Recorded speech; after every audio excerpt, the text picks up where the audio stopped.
नमस्कार, मैं हूं आपके साथ रोहित। मध्य प्रदेश और पहाड़ी इलाकों में हो रही लगातार बारिश की वजह से तमाम नदियां जहां उफान पर हैं, तो वहीं देश के प्रधानमंत्री नरेंद्र मोदी के संसदीय क्षेत्र वाराणसी में भी भारी बारिश का असर साफ तौर पर देखने को मिल रहा है।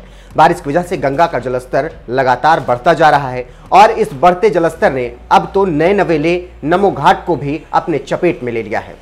कुछ ही महीनों पहले खिड़किया घाट इलाके में बनकर तैयार हुए नमो घाट का हाल ये हो गया है कि घाट पर नमस्कार की मुद्रा में बने तीनों स्कल्पचर भी बाढ़ के पानी में डूब गए हैं, जिसकी वजह से पर्यटकों का आना जाना भी बंद हो गया है।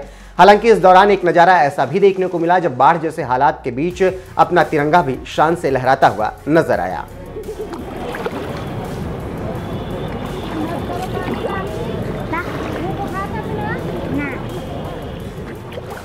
गंगा नदी के उफान पर होने की वजह से सभी घाटों का संपर्क भी टूट चुका है। लोग घाट के सहारे ही एक जगह से दूसरी जगह जाते थे, लेकिन उन्हें अब गलियों का सहारा फिर से लेना पड़ रहा है। कुछ दिन पहले भी जलस्तर में गिरावट देखी गई थी, तो लोगों ने, खासकर पर्यटकों ने राहत की सांस ली थी, लेकिन अब जलस्तर फिर से बढ़ चुका है। बढ़ते जलस्तर की वजह से गंगा आरती के स्थान को ऊपर कर दिया गया है। इतना ही नहीं, हालात ये हो गए हैं कि काशी के महाश्मशान घाट तक डूब गए हैं और अंतिम संस्कार भी घाट की जगह गलियों में करना पड़ रहा है।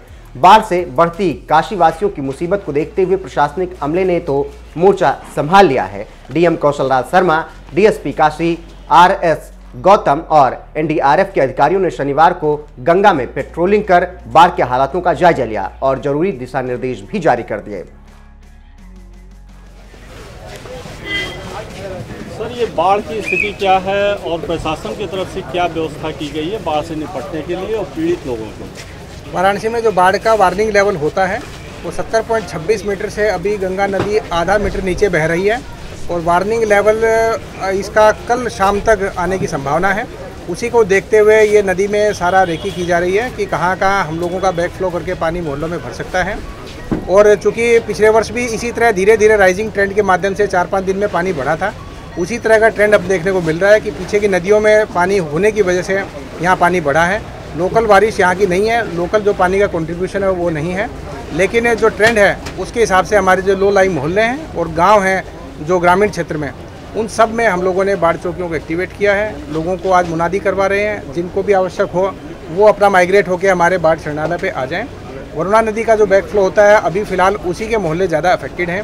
80 की तरफ, नगवा की तरफ या हमारे मारुति नगर की तरफ जो मोहल्ले अफेक्टेड होते हैं वो फ़िलहाल अभी इस बाढ़ की जद में नहीं है।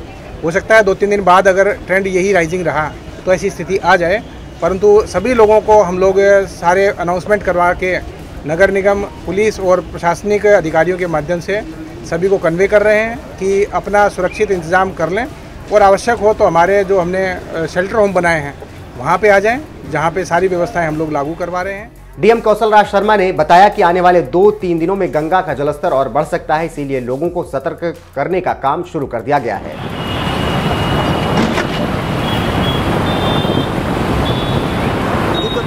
और प्रशासन भी बाढ़ की स्थिति से निपटने के लिए पूरी तरीके से मुस्तैद है।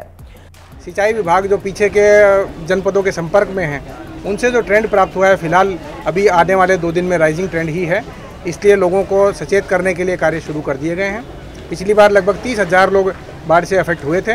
अब की बार वैसी स्थिति फिलहाल तो नहीं बनी है, लेकिन 2-3 दिन में अगर ये पानी का ट्रेंड राइज करता है तो फिर हो सकता है कि कुछ लोग अफेक्ट हों। पूरी तैयारी प्रशासन के द्वारा इसमें की गई है और उसी के अनुसार जैसे पिछले साल कार्य किया गया था हम लोग आगे बढ़ रहे हैं। अभी बढ़ाव की गति क्या है सर? बढ़ाव की गति पिछले 2-3 दिन में पहले 6 सेंटीमीटर प्रति आवर थी, फिर वो 4 सेंटीमीटर हुई। वर्तमान में 1.5 से 2 सेंटीमीटर प्रति घंटे के हिसाब से नदी बढ़ रही है और आधा मीटर हमारा लेवल अभी भी वार्निंग लेवल से नीचे है।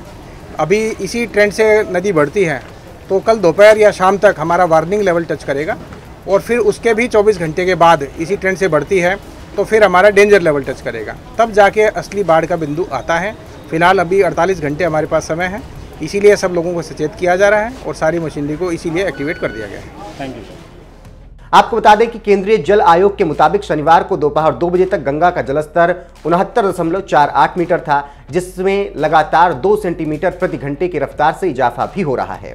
गंगा के अलावा वाराणसी की वरुणा नदी का भी जलस्तर लगातार बढ़ रहा है, जिसे देखते हुए कोनिया और सरैया जैसे वरुणा नदी के तटीय इलाकों के लोग शरणार्थी शिविर में शरण लेने के लिए मजबूर हैं, जहां उनके लिए भोजन पानी की भी पूरी व्यवस्था फिलहाल कर दी गई है। इतना ही नहीं, प्रशासन की ओर से मुनादी भी करवाई जा रही है, जिससे लोग बाढ़ के खतरे से बचने के लिए सतर्क रहें।